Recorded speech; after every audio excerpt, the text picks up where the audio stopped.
নমস্কার বন্ধুরা, food enjoy 7 চ্যানেলে আপনাদের সকলকে স্বাগত জানাই। নিরামিষ পনিরের এই রেসিপিটা যদি একবার বানিয়ে খান তাহলে গ্যারেন্টি দিয়ে বলছি বারবার বানিয়ে খাবেন। ঘরে থাকা সব জিনিস দিয়েই খুব সহজভাবে বানিয়ে নিতে পারবেন। আসুন তাহলে বানিয়ে নিই নিরামিষ পনিরের তরকারি। পনিরের রেসিপিতে দেওয়ার জন্য সবার প্রথমে একটা মশলা তৈরি করে নেব। এখানে রয়েছে 2 টুকরো দারচিনি, 10 থেকে 12টার মতন গোলমরিচ, অল্প একটু জয়িত্রী আর একটা স্টার অ্যানিস বা তারা ফুল। এটা অপশনাল, আপনি না চাইলে নাও দিতে পারেন, কিন্তু চেষ্টা করবেন দেওয়ার, তাতে রেসিপির স্বাদ কিন্তু খুব ভালো আসে। আর আছে 4টে এলাচ, 5 থেকে 6টার মতন লবঙ্গ। এই সবগুলো শুকনো খোলায় হালকা করে ভেজে তুলে নেব। এখানে একটা কড়ার মধ্যে 1 চামচ তেল নিয়ে নিয়েছি। তেলটা গরম হলে ওর মধ্যে দিয়ে দিলাম 15 থেকে 16টার মতন কাজু বাদাম। বাদামগুলো লাল লাল করে ভেজে নেব। তারপর কাজু বাদাম আর শুকনো খোলায় ভাজা গোটা গরম মশলাগুলো সব একসাথে মিক্সিতে দিয়ে একটা ফাইন পেস্ট বানিয়ে নেব। এখানে আমি 200 গ্রাম পনির ব্যবহার করেছি আর পনিরগুলোকে ছোট টুকরো করে কেটে নিয়েছি। এবার একই তেলের মধ্যে দিয়ে দিলাম 1 চামচ বাটার। বাটারটাকে নেড়েচেড়ে গলিয়ে নেব।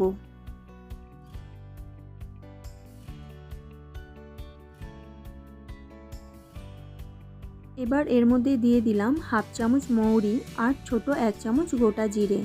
একটু নেড়েচেড়ে নিয়ে এর মধ্যে দিয়ে দেবো 1 চামচ আদা বাটা। আদা বাটার কাঁচা গন্ধ চলে যাওয়া অবধি ভেজে নেব। আর এখানে আছে 1 ইঞ্চ ছোট ছোট টুকরো করে কাটা আদার কুচি। এটাকে হালকা করে ভেজে নেব। আদার কুচিটা হালকা করে ভেজে নেওয়ার পর এর মধ্যে দিয়ে দেব কিছু গুঁড়ো মশলা। দিয়ে দিলাম 1 চামচ কাশ্মীরি লঙ্কার গুঁড়ো, 1 চামচ ধনে গুঁড়ো আর দিয়ে দিলাম 1 চামচ হলুদ গুঁড়ো। এবার সব মশলাগুলো ভালো করে ভেজে নেব।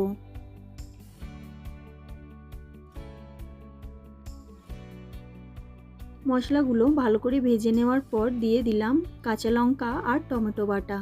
এখানে রয়েছে 3টে মিডিয়াম সাইজের টমেটো আর 4টে কাঁচা লঙ্কা। আপনারা যদি ঝাল পছন্দ করেন তাহলে ঝালের পরিমাণটা আরেকটু বাড়িয়ে নিতে পারেন। এবার টমেটো বাটাটা ফুটে যাওয়া অবধি ভালো করে নেড়ে চেড়ে নেব। টমেটো বাটাটা ফুটতে শুরু করেছে। এবার এর মধ্যে দিয়ে দিলাম 1 চামচ চিনি আর দিয়ে দিলাম পরিমাণ মতো নুন। তারপর ভালো করে নেড়েচেড়ে নিয়ে ঢাকনা দিয়ে স্লো ফ্লেমে 5 মিনিট এটাকে রান্না করে নেব।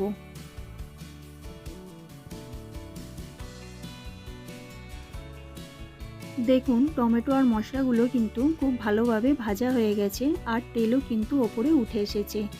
এবার একটু নেড়েচেড়ে নিয়ে ওর মধ্যে দিয়ে দিলাম কাজু বাদাম আর গোটা গরম মশলার যে পেস্ট বানিয়ে রেখেছিলাম সেটাকে।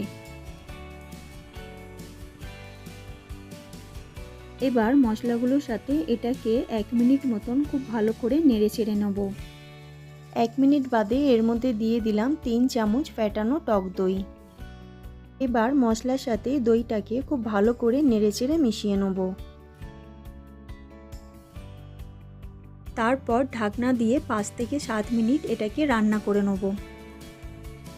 5 থেকে 7 মিনিট বাদে দেখুন গ্রেভিটা থেকে কিন্তু তেল ছেড়ে দিয়েছে, মানে গ্রেভিটা খুব ভালোভাবে তৈরি হয়ে গেছে। এবার একটু নেড়েচেড়ে এর মধ্যে দিয়ে দিলাম 1 চামচ কাসুরি মেথি।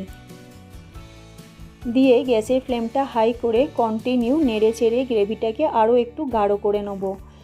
এই সময় ধ্যান রাখবেন যেন গ্রেভিটা নিচে পুড়ে না যায়। দেখুন খুব সুন্দরভাবে কিন্তু গ্রেভিটা তৈরি হয়ে গেছে।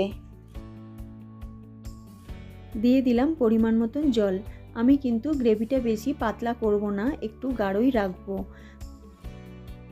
জল দিয়ে নেড়ে চেড়ে গ্রেভিটাকে একটু ফুটতে দেবো।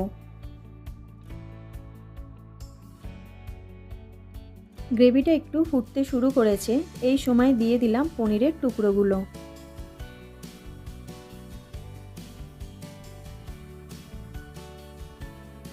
এবার সাবধানে আস্তে আস্তে করে পনিরের টুকরোগুলো গ্রেভির সাথে মিশিয়ে নেব।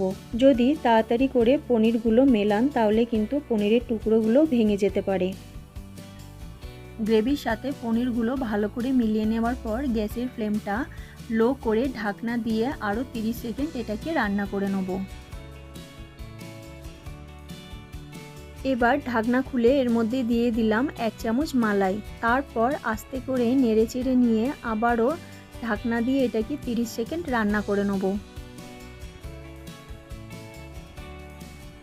দেখুন পনিরের রেসিপিটা কিন্তু একদম তৈরি হয়ে গেছে। এবার এর মধ্যে দিয়ে দিলাম ধনেপাতার কুচি। তারপর নেড়েচেড়ে নিলেই তৈরি হয়ে গেল নিরামিষ পনির। স্বাদে ও গন্ধে কিন্তু দুর্দান্ত হয়েছে। আশা করছি রেসিপিটা আপনাদের ভালো লেগেছে। আজকে আমার এই নিরামিষ পনিরের রেসিপিটা যদি আপনাদের ভালো লাগে তাহলে ভিডিওতে একটা লাইক আর কমেন্ট করে আমাকে অবশ্যই জানাবেন। আর আমার চ্যানেলে যদি নতুন হন তাহলে প্লিজ একটা সাবস্ক্রাইব করে দেবেন। দেখা হবে আরও অন্য একটা ভিডিওতে। সবাই খুব ভালো থাকবেন।